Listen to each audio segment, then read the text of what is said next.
we're well lit up in here, eh?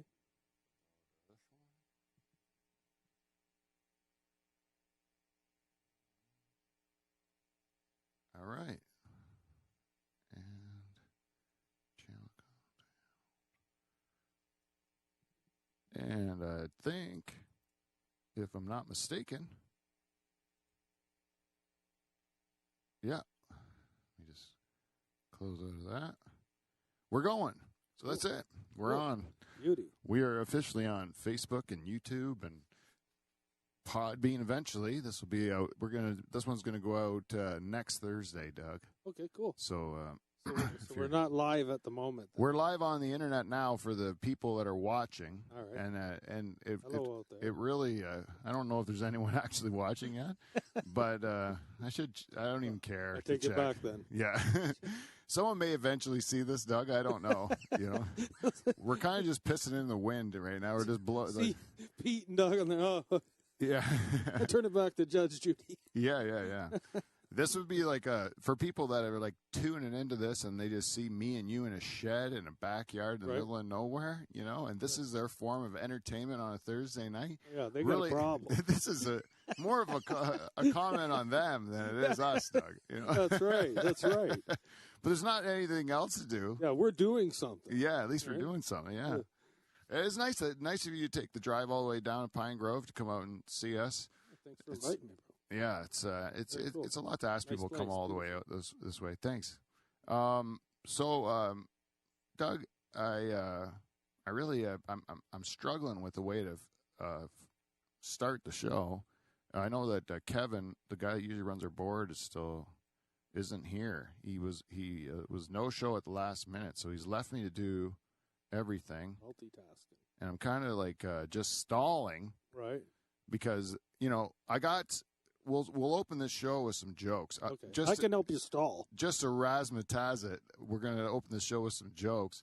But before we do that, Doug, let's do a little thing we call the theme song. The theme song. Okay, yeah, okay, cool. Let's do it.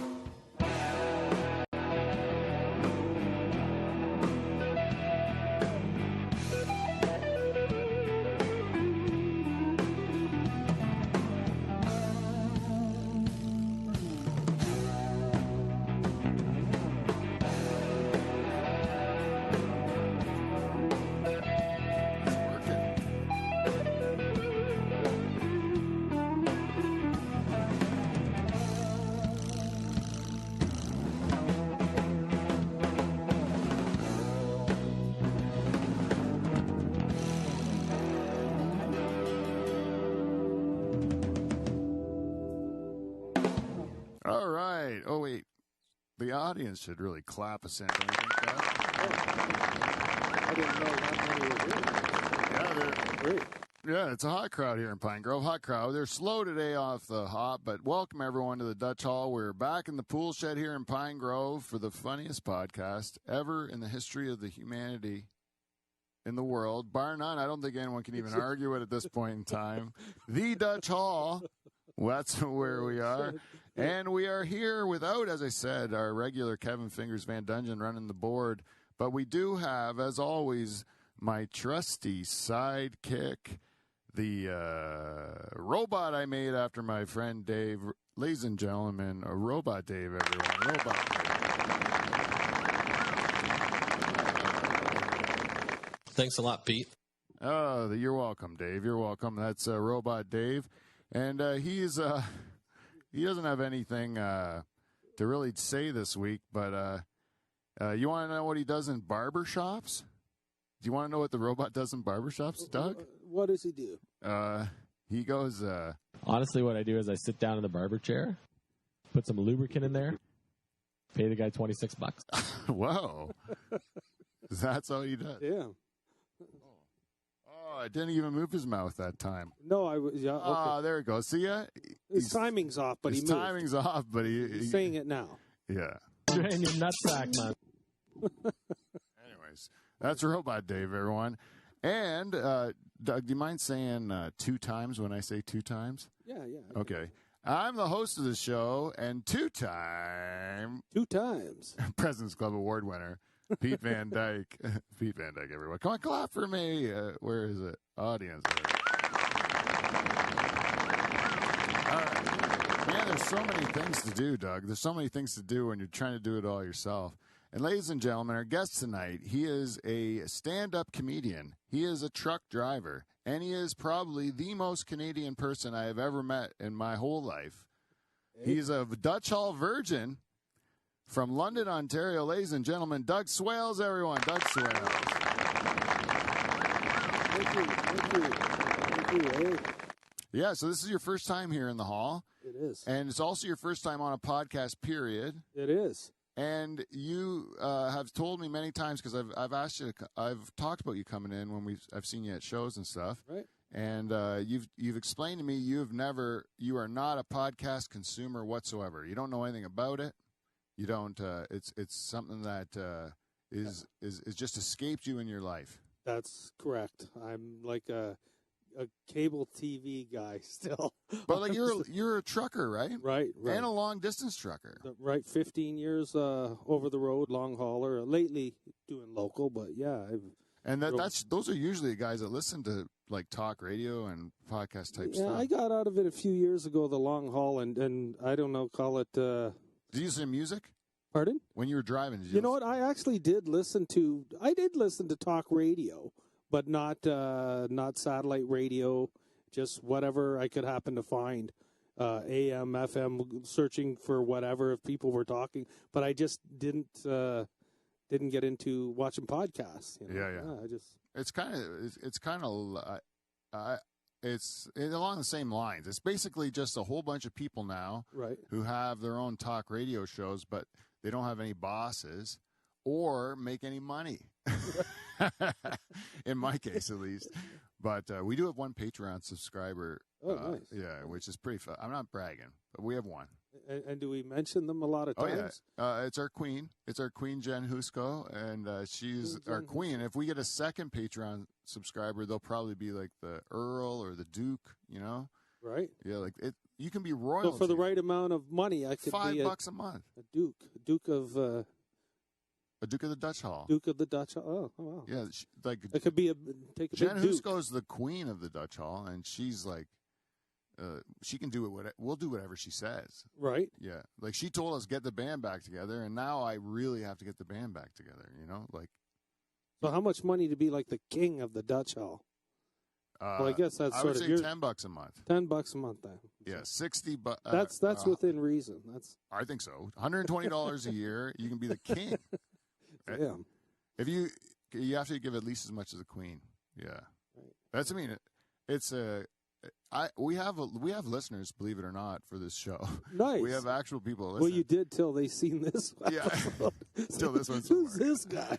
And then, they do not give us money. You know. They don't? Sometimes they go to our website at livefromthedutchhall.com and they click on our Amazon banner and then they do their Amazon shopping and then some of that money comes back and helps the show. That's nice. Yeah, that's nice. Which is at very least they're nice. Watching. You know, Yeah, I mean, that's the most important thing. And they send us feedback. Which is feedback. Well, I've learned. You said I didn't watch podcasts, but I watched your most recent one, and I thought it was pretty cool. And you notice that if you say that word, feedback, that happens. Right. Yeah, that's what happens. Anyway, so you do that by sending us, telling us what you think of the show. By sending us a message at livefromthedutchhall@gmail.com or thedutchhall@gmail.com or Instagram, Twitter, that stuff. And then we'll read what you say on the show. Yeah. It's got you've sparked my interest. Yeah, and then those people, there's one guy, he's like from Australia. He sends us messages all the time. Really? Yeah, and we're going to sleep on his couch. Really? Me and Kevin. He hasn't agreed to it yet officially. No? Well, no. But we plan on it sometime. We can figure out a way to get to Australia. We know we're going to show up at this guy's it can't be that far. No. No. I'll do chores with him. I'll do something. Right. Like he's a dairy farmer, so. I mean, people in Australia are pretty cool, I think. I think so. This guy's taught us a lot about Australia. Tells us about different terms. Tells us about what those guys are like in Queensland. You know. Oh shit! I've heard the no, or something. Is that an Australian thing? I think it is. No, yeah. That's an Australian thing. Yes. What are you? Are you Irish? No. I'm not. You know what? I'm going to have to do Ancestry.com because there seems to be a debate in the family of what we are. I'm English, a little bit of German, a little bit. Are you Catholic? My sister says we're not. Yes, but I'm not practicing. But you are Catholic. Though. Yes. Raised Catholic. Because I figure if you know how to do it, you shouldn't have to practice. Oh. I should get my rim shot ready here. It's got to be in here somewhere. Don't worry, some of my shit's better than that. Oh, here we go. That's what. There we go. Time, nice. But the what was I going to say? Oh, Catholic. You know, you said you were like of 6 kids. You know, the youngest of 6 kids. Yes, sir. And so that screams Catholic to me. Yeah. Like that screams your dad never wore a rubber ever. No. Or not when I've ever seen him, or like you never. No. Shit, no. I'd remember. Yeah, it reminds me of. Well, anyways, I'm not going to tell someone else's joke. I was almost going to tell somebody else's joke. It's so tempting because I love stand-up so much that you hear a subject and you think, oh, we're joke about your dad's dick, and then a joke pops in my head. Right. And then I want to tell someone else's joke, but you're kind of like stealing that guy. I think it happens. I think it's in your subliminal. You hear something funny, and then there's sort of like certain topics, and your brain thinks you came up with it or something. Yeah. Do you notice since you started comedy, like you love comedy too, right? Oh yeah. And like since you started, do you notice you don't laugh at jokes as much? I laugh internally. I'm not allowed, and I'd hate me as an audience member. Yeah. I had to sort of train myself to sort of express like ha ha ha ha, and it's like, oh, that's a shitty sounding laugh. It's weird though, eh? Because like comics are the worst audience members. Because even I noticed when Manolis and Chris were here a couple weeks ago, I told a joke that worked okay. Mm-hmm. It was just kind of like it was a premise I was kind of playing with on the show. And then I ended up figuring out a line on it. It was a decent line. And both of them act like it sucked, but they liked it. Oh, they both went like serious-faced, that's a good line. Right. But, and I thought from that response from other comics was, oh, I'm going to use that on stage because that's, like, it got that reaction. Had they laughed, I probably wouldn't have thought as much about it. But because they both went like, oh. That's good. That's good. You know, it was almost like you're mad. Right. Like comedians almost get mad at you when you come up with something real good. Like, yeah, I think so-and-so said that. Didn't somebody have a joke that was similar to that? It's like, or fuck, I wish I would have thought that sooner, like before you did. But yeah, it does, cause I get that way where I hear someone tell a really good joke and I'm like, damn it, I should have thought of that before he did, like, because it's so perfect. But, right. I still love that, like a perfectly crafted joke when you hear it, and it's just so simply, good.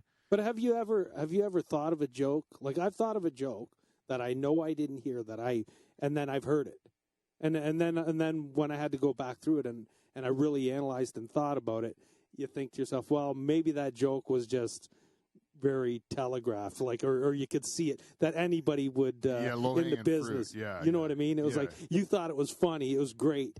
I had something about not you thought it was funny, but I had something about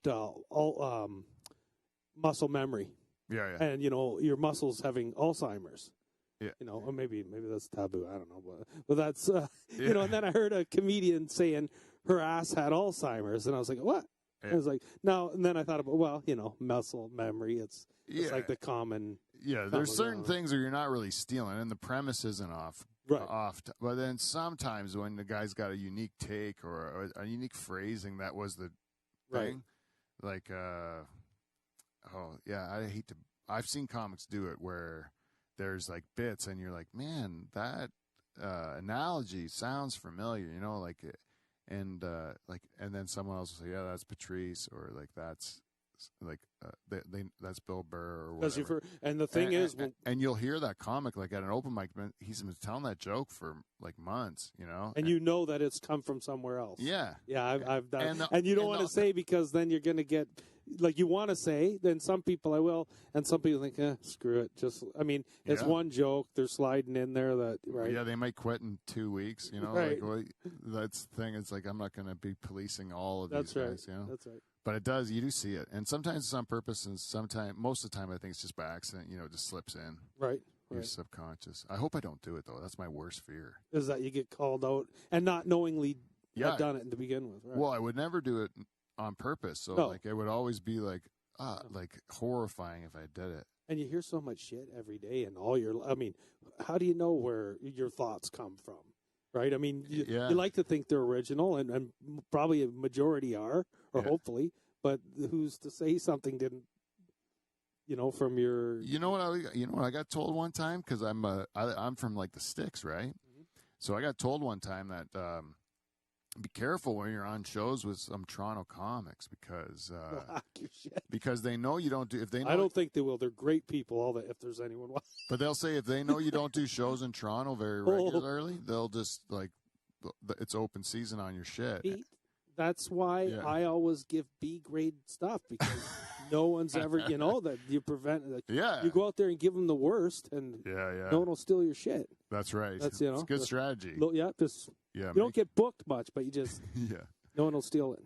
Well, that won't affect me at all. I'm not. The bookings only come if I'm like very persistent. I've seen you work a crowd. Very good work.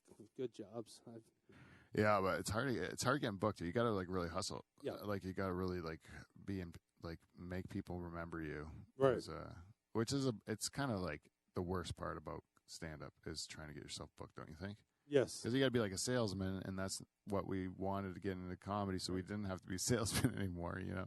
And then you get a bunch of friends that are also comics, and you're all trying to, like, you're pals, but you're all, like, trying to jump out in front of each other, too, like you want to get... Yeah, I suppose. I've never felt that way, though. No. I always think that if it's good for... if somebody does... No, I mean, it's very common that people do feel that way. I just never felt that way because I think if it's like, if I saw you all of a sudden like blow up online because of this podcast, and hello everybody, I've got funny jokes. The internet sees you now, Doug. You're going to be famous in no time, and so if they saw you and you became a big deal, I would just be thrilled for you. Like it would have nothing to do with me. You know what I mean? Like it would just I would say it would be inspirational. Right. That it would mean that I would have a shot that something could happen to me too someday. I feel like it already is. You know what I mean? Like so I would only any of my friends now of my friend that's of people I like. Of people that I think are shitty comics, and then they get like that. That'd be tougher for me, though. That's where I'm like, that guy's terrible. And people talking highly of them. Yeah, and then he's destroying us. And that happens too. And I can't like that. But it is nothing to do with me either way. Right. And that's the same thing when you see a person like, if they get like signed by the clubs, like if Yuck Yucks signs you, or if Absolute or something like that. Or you get on a tour with a bigger name comic or something like that happens to you.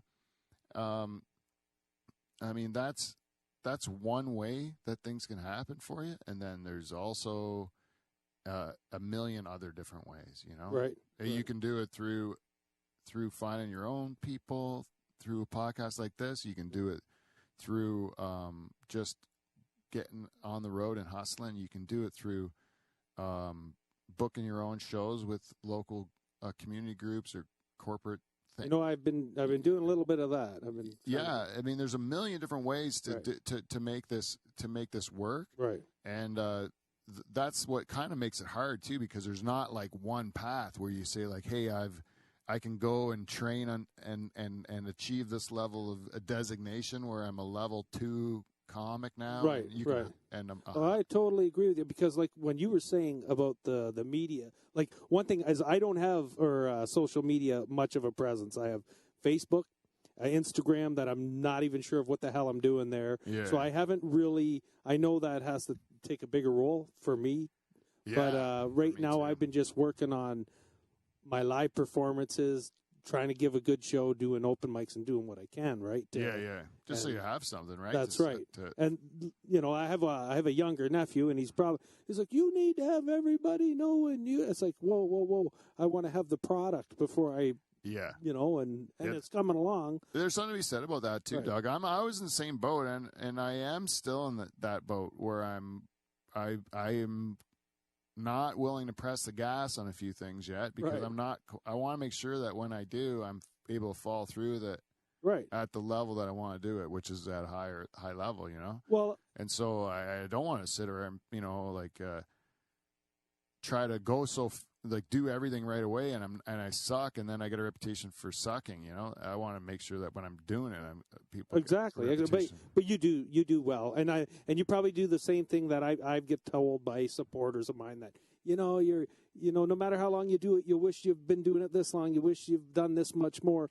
But there's some truth to that too, that you do want to be as good as you can be. Yeah. Right? Like somebody on America's Got Talent or something, who they do their 2 minutes and they've hardly done any comedy. Yeah. I mean, I'm sure it's great if they get viewed, but if you've never worked a crowd and you've never done a live performance, what's going to happen when you go do a show for a half hour and you've been out there for 2 minutes?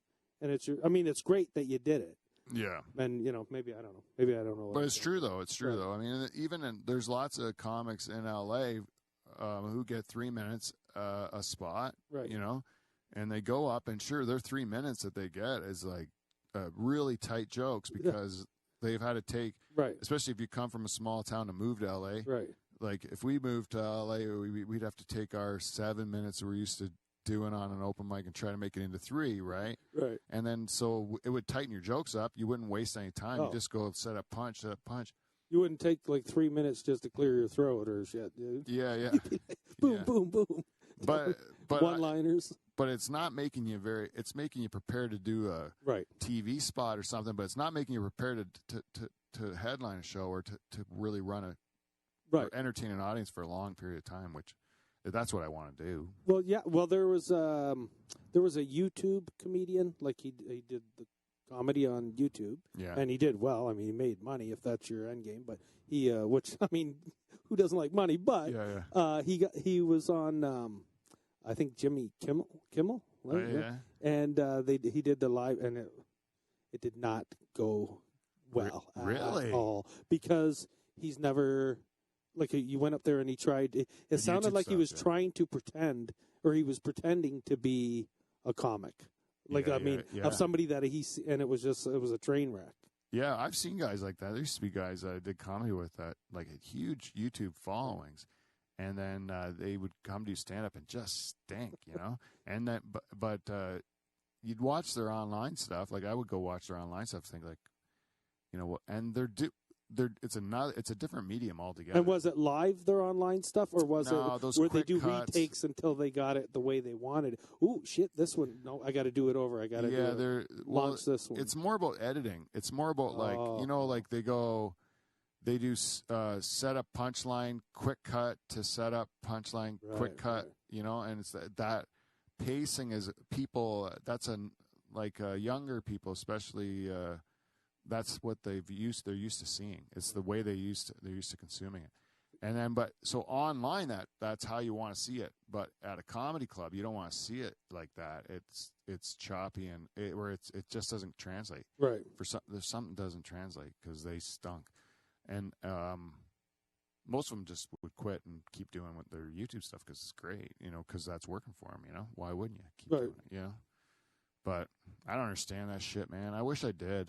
No, I don't either. When I was trying to remember a few things from your last show that I was agreeing with you when you were saying, well, for one thing, you weren't into the Zoom. Oh yeah. You weren't, and I'm the same way too. You need crowd reaction. Like this is different because we're talking. Yeah. So like hopefully people like it. Hopefully they're enjoying what we're saying. But I mean, but we're just who knows, chatting right? and shooting the shit, right? Yeah. But there is time like that's sometimes we'll be in the room here. And you'll be like, this show stinks, man. It's so boring and dull. And it's quiet in the room, and especially when I would have like the full band in here, and then it would be quiet. And It's been a good band. And I'd be like, what is going on? Like, why is no one laughing or nothing? And a lot of times, or no one be talking. But they say, like, you're on a roll. You're doing good. So I thought, and I'm like, what do you mean I was on a roll? I felt like I was dying. And then you listen back to the show, and it was funny. It sounded funny, but but in the room, you seems like you're dying. Well, I watched the other day. I thought, ooh, damn, Pete. He sound like, I mean, now this is going to sound like a bad compliment. He sounds like a professional podcast guy, but you know my history. You never listened to one. Podcasts. Yeah. But you know, that's good. I've seen snippets on shows of sports podcasts and stuff like that, right? But, well, we were working. I'm working towards it. I still think we got a ways to go to get little things tweaked in here and there, but it's all in all, it's worked pretty good. It's another thing too. I wanted to say like while we're still on this is that I was saying when Knowles was here a couple weeks ago, nice. You're here now, and we're all about the same age. Like we're all in the same wheelhouse of age, and but different backgrounds and different like. Yeah, but in comedy, like he's like a grandpa. He's been half his life at it. Yeah, like I'm like a young adult, and you're like a teenager. Baby. No, But there is that thing. Like you have a real age and a comedy age. And it's like I find there's guys that would be in the same category as me and you, not Knowles, because he's been at it forever. Right. But me and you, where we started later in life. Right. And there's other guys that do that kind of like a bucket list thing. Right. Where they just wanted to say they tried it or did it. Yeah, right. And it's great. Okay, if you have a dream, go for the dream and all that stuff. But those guys really would piss me off. And I'm always kind of, even with you at the beginning, I'm kind of guarded with guys like that. Oh, I get it. Because I'm like, I don't want to be thrown in that category because that to me somebody else looks like they're doing and you get grouped in as that I'm a hobbyist. You're being and you know what, I'm the same. Like when I talk, I know now I've like you can see how much you've been working at it, and it's like Thanks, that's not a hobbyist, that's a guy that's taking it seriously. And there's a difference, right? Guys and that's is all ages. It's not just older people. But there's people that are doing comedy because they think it'd be fun to do, right? And there are people that are doing comedy because they can't stop. They have to do it. Like they think about it all the time. It's like an antidepressant. Yeah, in some ways. There's something driving you to it, right? Yeah, and even the bad times are good. Yeah, you know what I mean. It's like because you're doing it. I mean, people have a natural ability, or like maybe some natural amount of talent, or everybody's got a different take. Yeah. But you got to put in the work, and when you start doing it, you go, "Holy shit." This isn't just sitting at Buddy's bar chiming in every once in a while when I have a funny. I mean, that's cool and that's fun. Yeah, but the pressure's on. But then the payback is when you've been doing it and you get out there and you used to struggle to do 5 minutes and think, oh shit, I'll even tell a couple dumb jokes that I know are dumb, but just to get to my time. And then you get to a point where you're like, oh shit, they're lighting me already. Yeah, it's like no way, and you want to run the light because and you see where you've advanced from one year to the other. Yeah, and then when you start to get that confidence, it's like, yeah, I'll do it. Give me the and sometimes it doesn't go as well, but that could be. Yeah, me and Jerry Seinfeld could have a bad night. Oh, yeah. If you don't have bad nights, you're not trying. Right. You're not working on your stuff. You're just sitting there, like telling the same jokes. Are going to work. Right. So, I was going to say, like, before the show, we talked a lot about different good experiences, and those are fun to talk about. But that it's just as much fun to talk about the nightmare ones.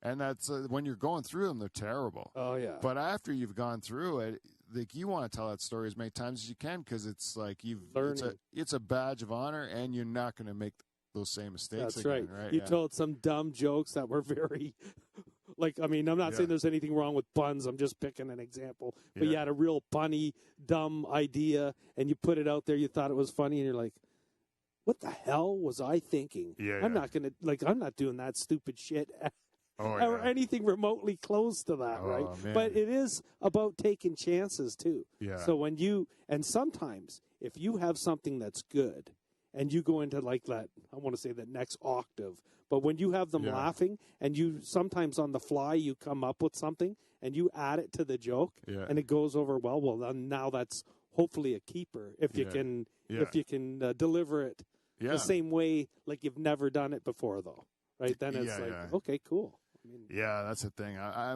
went my friends. It was an awesome experience. My friends that I went to England with, like 25 years ago, I went to school in England with these guys, and I was doing a Wednesday night show in Cambridge for Joe Vitello, and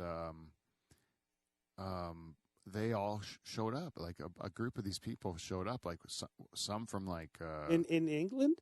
no, in Cambridge. In Cambridge, Ontario, doing a show just like last month. And these guys, all my old friends I went to school with in England, they came from Toronto, and they came from Gravenhurst, and they came from and then some of them were in Waterloo.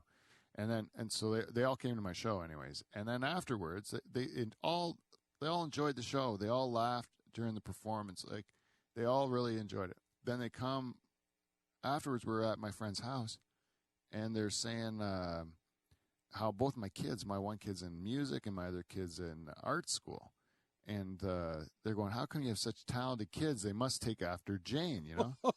And I'm like, you just watched me perform. You just watched me perform, you know. Jesus.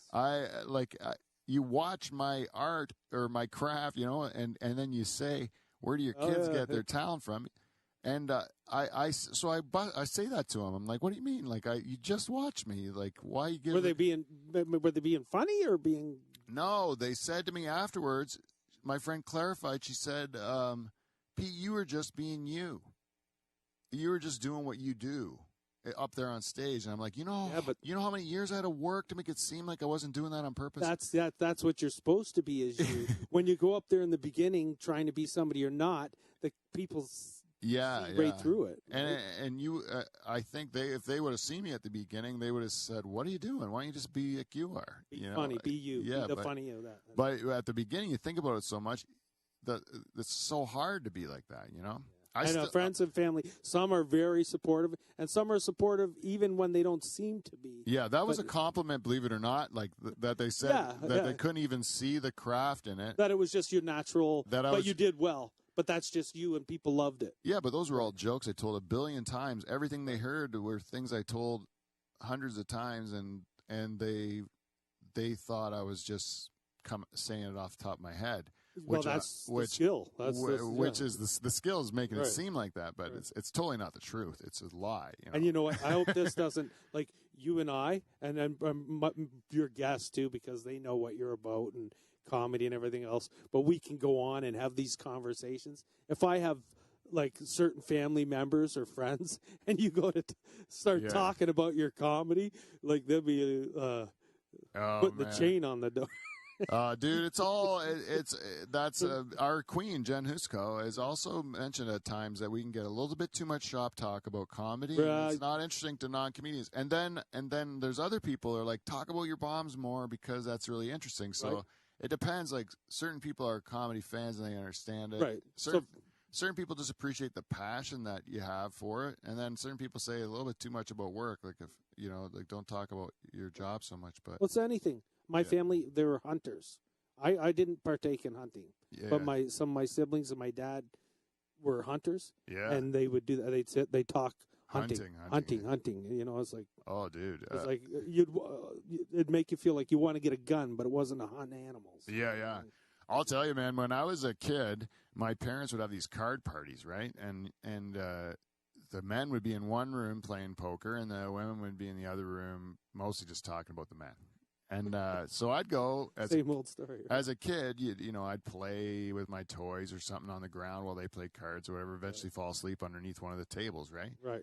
And then, but I'd listen to the conversations. And then the men's room, all they talked about tobacco farming and sports. You know, you talk hockey or tobacco farming. Yeah. Those are the only two things they talk about. Oh, yeah. And in the women's room, they talk about the size of my uncle's dick, and they talk about all kinds of cool I hate those stuff. family conversations because I never get talked about.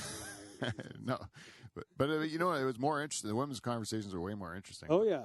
But yeah, because you can only talk about Sounds tobacco like so much. But I would do it too, though. You get into it, and then you know that's all you can talk about. And my dad, even with NASCAR racing for a while there, I mean, if I knew I was going to talk with my dad, I would watch, at least brush up on the NASCAR website, so I knew I had something to talk about. You know, maybe I should start doing that again. I forgot. Well, you'd want to know. That's what my dad. My dad passed away. But one thing he taught me was he said, "Don't bullshit people about stuff you don't know about, especially if you know or if they do know about it." Yeah. He said because they'll see right through it. Oh yeah. He said, you know, like if somebody's hunting, these guys know about hunting. Don't go over and start telling some big bullshit story of something you think you know, because they're going to roll their eyes and look at each other and go, "This guy hasn't got a clue." Yeah, yeah. They only work on people that don't know. Right. Yeah, yeah. Right. Yeah, that's true. Actually, I always find you come across the smartest if you exclaim your ignorance. You know, like if you let everyone do that know all the how time. dumb you are. Yeah, it lets me off the hook. It's so much easier. Yeah, I don't know. Yeah, when I started at the bank, they didn't give me training, so like I just showed up. I swear it seemed like for months, and I had like a big blue binder on my desk, and that was it. Like, I guess I was supposed to read the binder or something, but that's not my style. So I just played solitaire and then was bored to death, and I collected my paychecks. We both were stuck. Yeah. And then I eventually I said to the lady, like, that was like the lady that ran the phones, and I said, "Hey, can you just, like, next time somebody wants a loan, just give them to me." And I didn't know how to do a loan or nothing, you know, like, but I was like, and so she gave the call. You loaned a loan. She gave the call to me, and I just told the person, like, "Listen, I don't know what I'm doing. They hired me, and I'm not trained, but I'll do. You tell me what you need, and I'm going to ask how to get it for you, and I'll do everything I can to get you the answers." And you should get back into the bank. I'll come in for a loan. Yeah. Well, they appreciated it. Oh yeah. Yeah, like because they were like, "Okay, at least I know where you stand," you know. And then did they get the loan? No, they didn't. Oh, Actually, jeez, they were bad story. Yeah, I never thought. I did never get the loan, but Yes. there was another time where a person, they came in they were a dairy goat farmer, like they milked goats. Goats, yeah. And so they came in for a loan, and I'm like, I don't know anything about milking goats at all, but I'm willing to learn. So if you want to teach me, then I will learn it. Just tell me everything you know about milking goats, you know? Pete, can I just stop you? Yeah. You may not believe this, but I've milked a goat. You've really milked a goat? I milked a goat one time. What? Our school went to a farm of some sort, and there was goats. Yeah. And we were like squeezing the teat or with your hand? Yeah. And because I know I squirted goat milk I got in shit. I squirted Stephen DeFazio with goat milk. With goat milk. Yeah. Well, how do you not do that? Yeah, I mean, what else? It's like you expect that not to happen. Yeah, if I would be squirting my friends, that's got to be common. I think we all bought goat milk too. I think that's part of the thing to get the kids out there. And it's. I don't remember. It's the last time I had goat milk. I became the dairy goat expert because of that. For my area, because I just asked the guy what it was, and then I got all the dairy goat loans in our area. Yeah, for a while. Yeah, I was a dairy goat guy.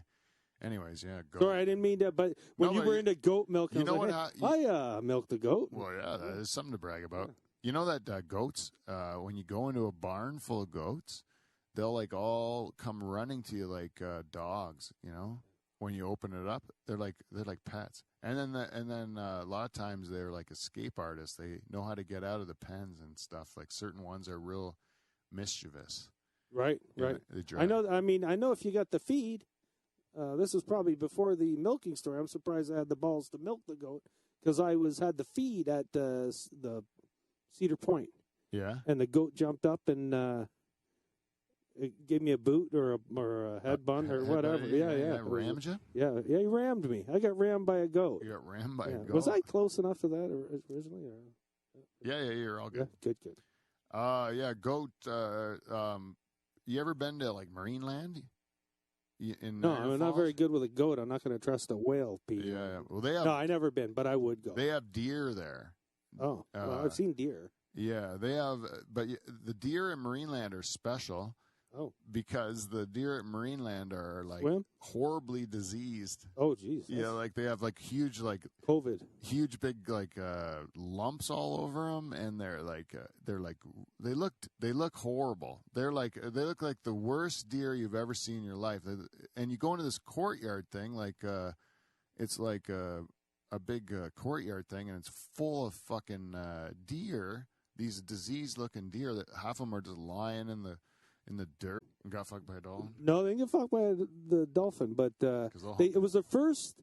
They had the president or I don't know of the resort or whatever. I don't think it would be the country, but they had somebody bigwig that was there, and they just opened the dolphin swimming pool. Yeah. And family, I didn't go. Thankfully, I was probably having a couple by the pool, but they were swimming with the dolphins, and there was like just dolphin shit all over them. It was not. Like, I don't know if that's a normal thing with swimming with dolphins, but I think that they just didn't have things ironed out. Yeah, but it was like shit on them, and it was not. Dolphins are supposed to be smart. Yeah. They're in movies. They're smart compared to, like, other fish, you know? Right. But, like, compared to other mammals in the water, dolphins are like a retarded whale. Oh no! It's a nice way of saying that, so it doesn't offend people. But whatever the nice way of saying retarded whale is. Yeah, it's about a whale. I think you can say it. I think you can say it. I don't know if you can say that about, but dolphins are dumb.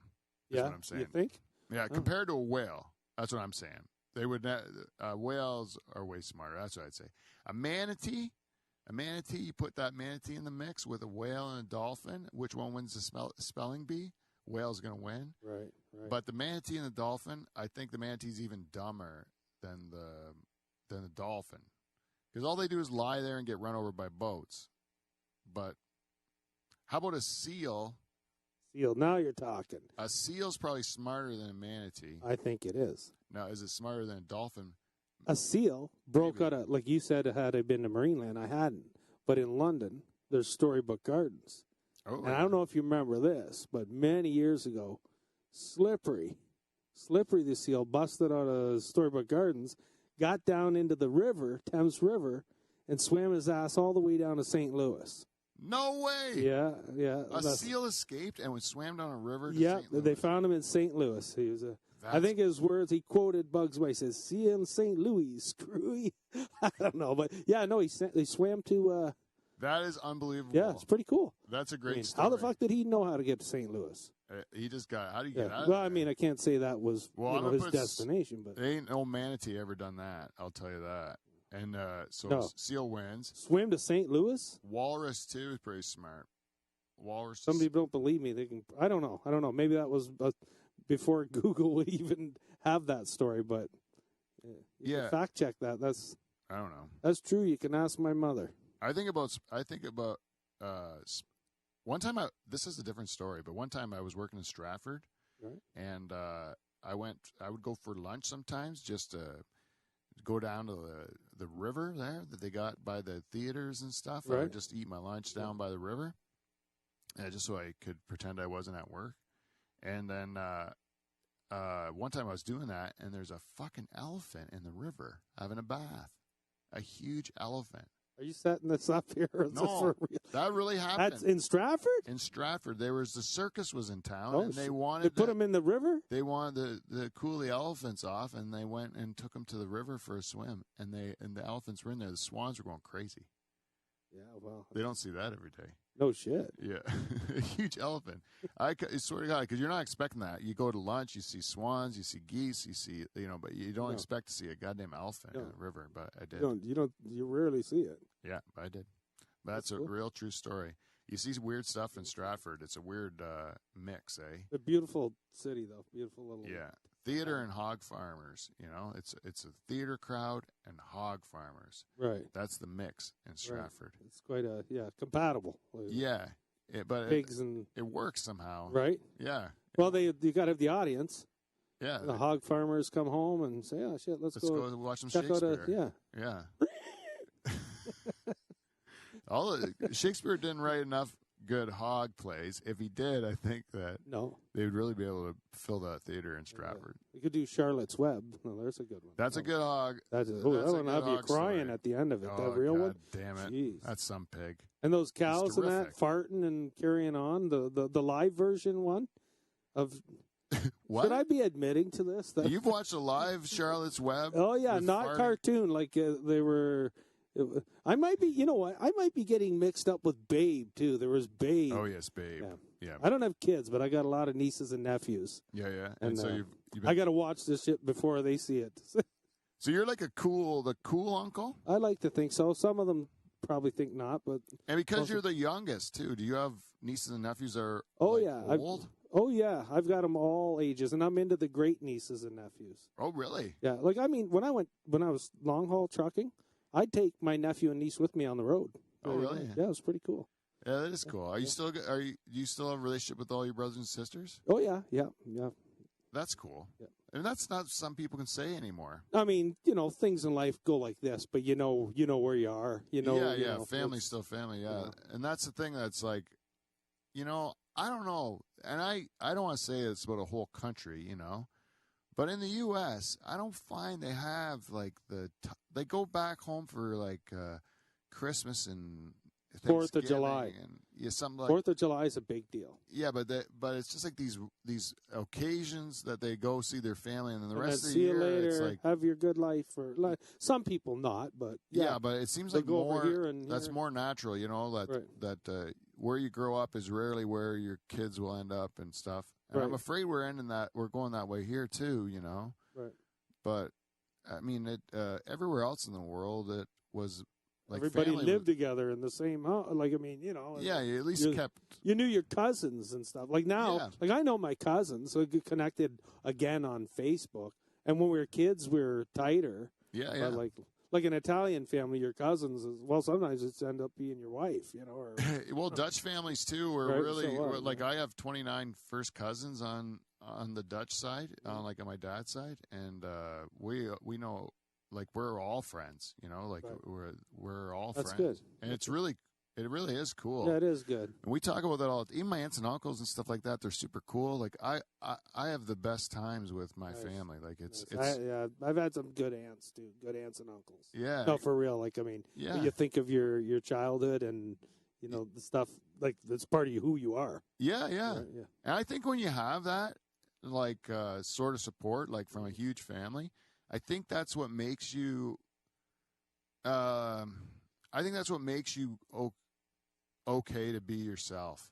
Yeah. You know what I mean? Yeah, I do. Because you know that you got like a million people have got your back. You just got to be who you are, and people are going to bust your balls and not be happy with you. But at the end of the day, they're there for you. Yeah, they're still gonna they're still gonna have your back because they're your family. And that's the sort of thing. Like you have a falling out.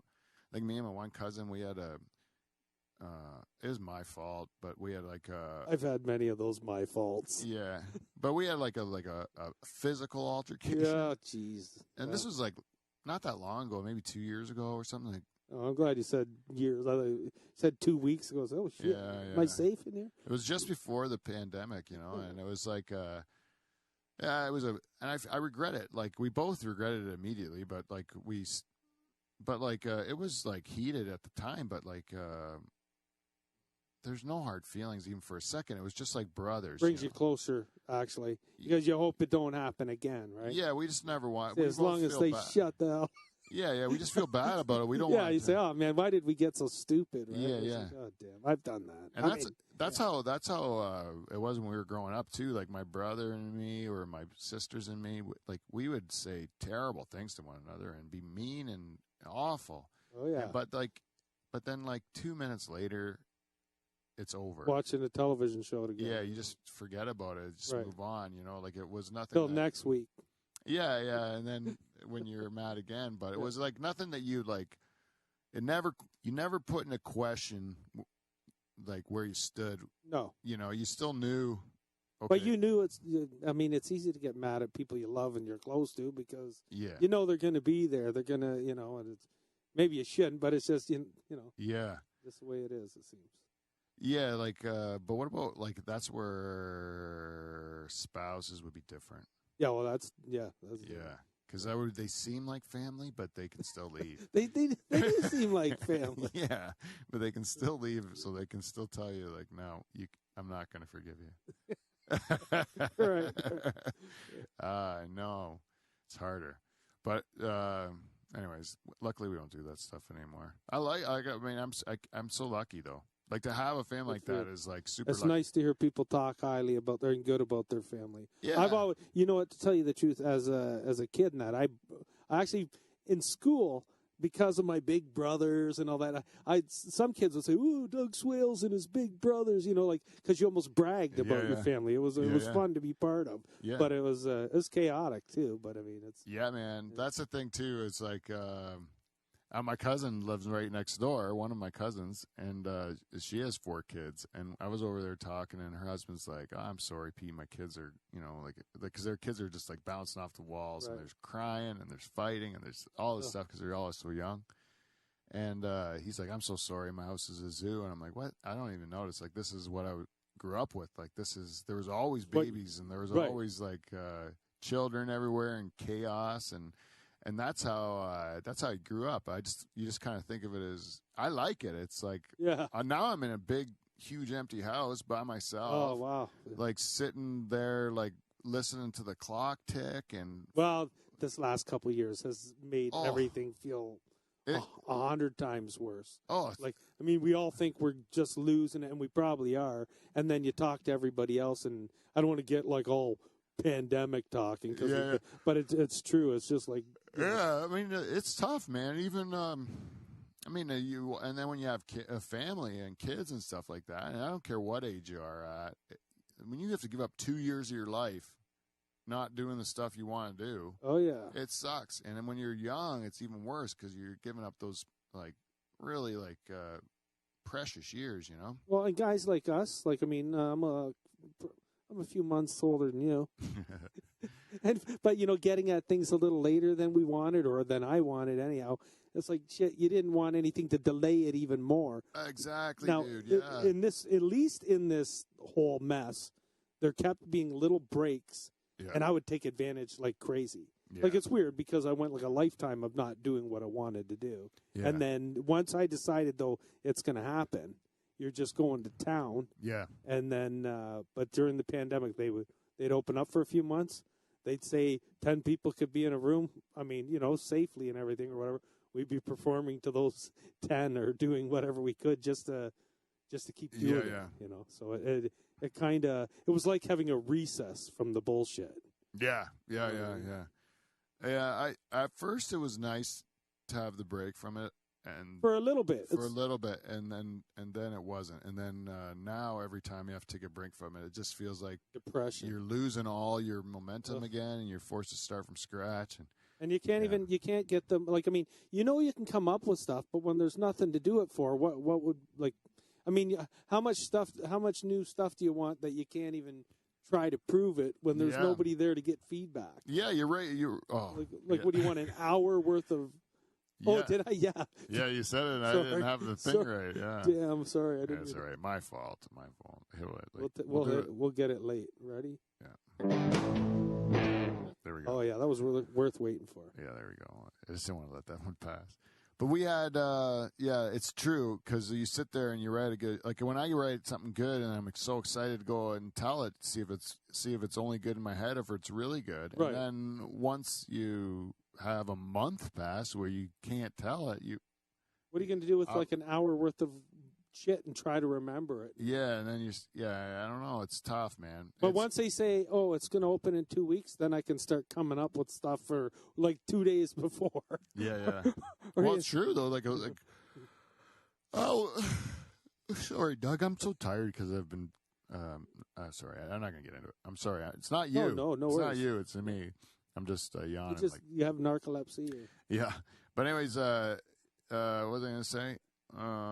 Who cares? That's what I say. Right. I forgot. I lost it with my. I don't know. I just know I'm gonna say feedback. Come on! I didn't even. Sorry. You might not have the power anymore. All right. Well, I want to do something quick here, Doug. Okay.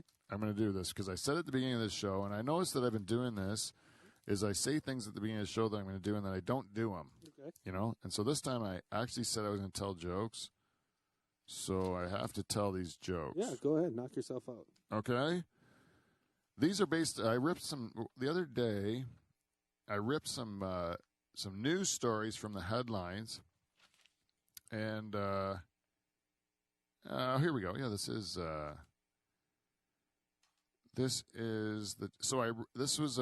a couple of weeks ago actually.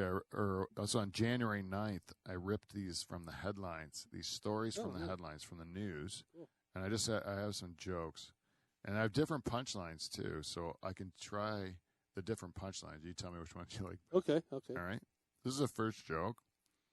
All right, let me see. I'm going to put my glasses on so I can read it. All right, let me see. All right. Jokes about the news. Okay. You now have a reason to travel to Ohio. At 225 pounds, Ohio's own Haas the human hairball is officially the world's largest ball of human hair. And if that's interesting to you, you may want to visit Kevin's bedroom in Woodstock, Ontario, which houses the world's largest collection of crusty socks and hand cream. Or you could say, if that's interesting to you, kill yourself, which either one would work.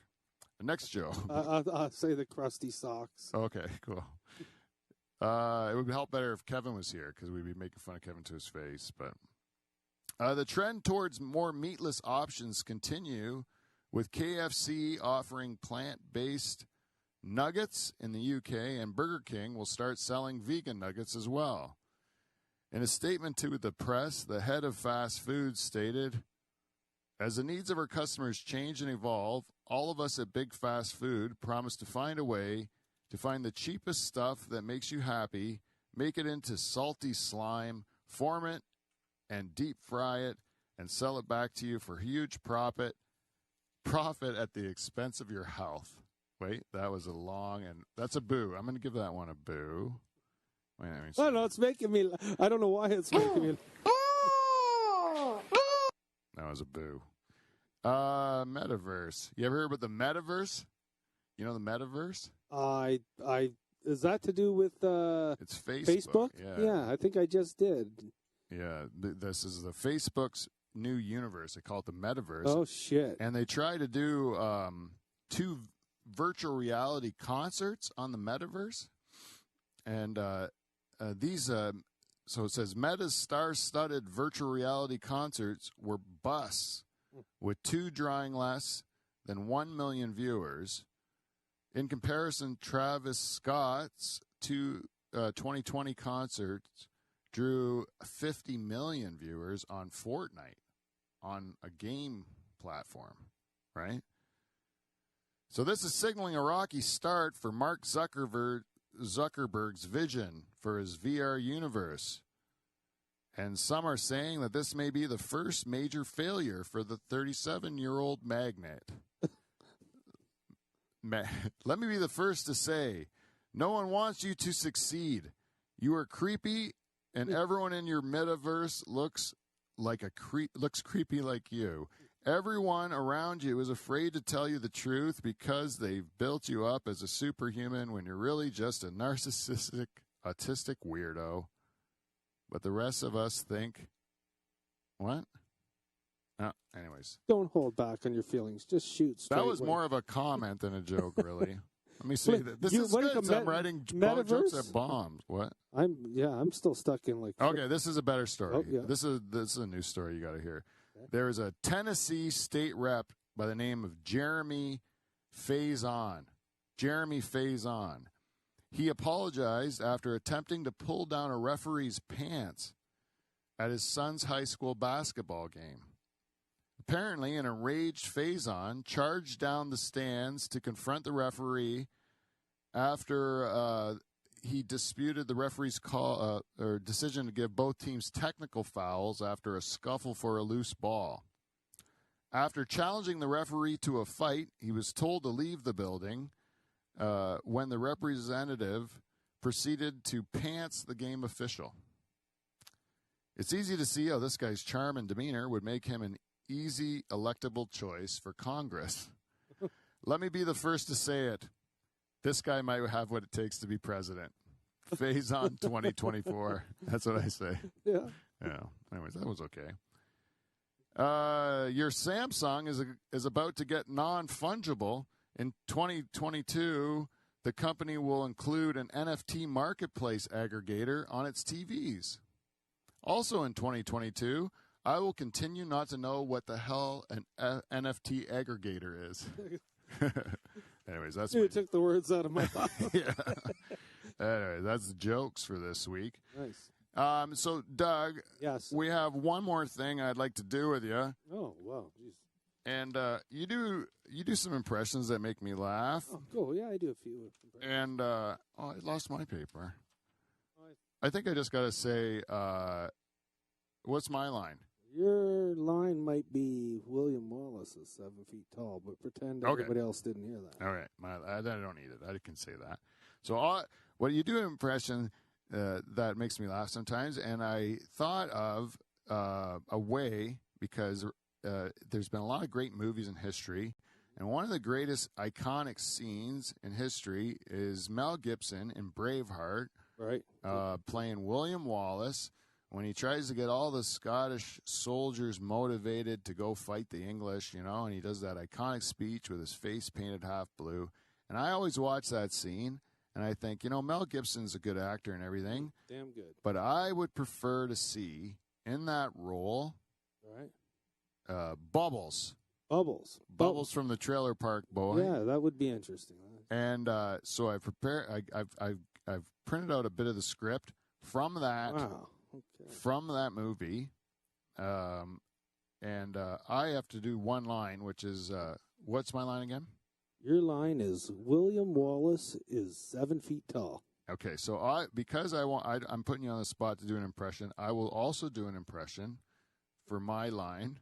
So who should I do? Should I do Super Dave or Arnold Schwarzenegger? Do Arnold. Can you do Arnold? I'll try to do Arnold. What's it? William Wallace is 7 feet tall. Yeah. Okay, I got wait. Okay, I can do it. I think I can do it. Okay, he can do it. Okay. Okay. You might have to.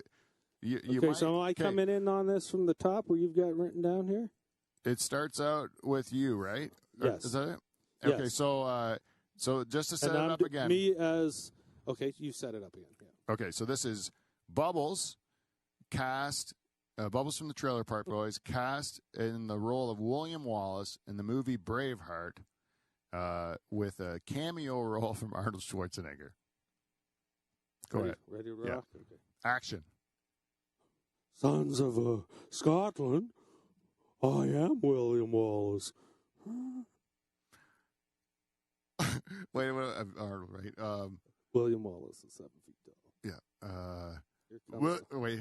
Here comes Arnie. William, I can't do it. Do it, Super Dave. Wait, I'll do Super Dave then. Wait.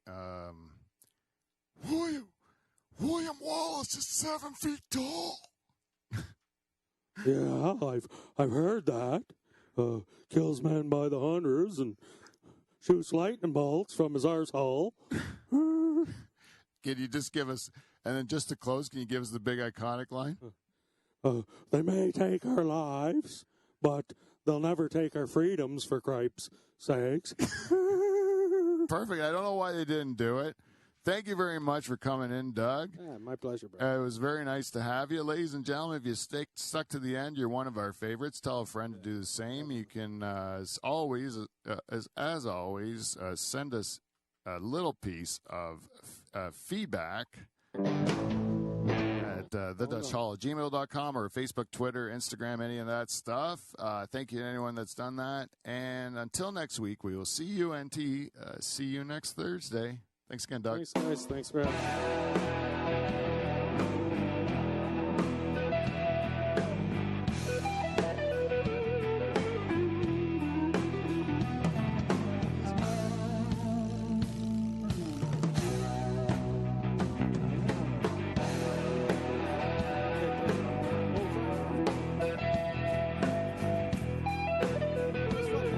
And you know what the weird thing is?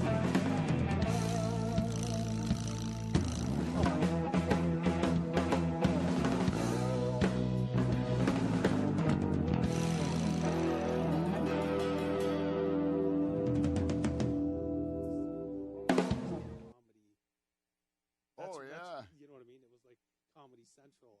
You ever watched the movie Convoy? You know what? I think I did, but I can't. It's an old movie, right? Like, Yeah, I watched that when I was a kid. but the CB, like I forgot, like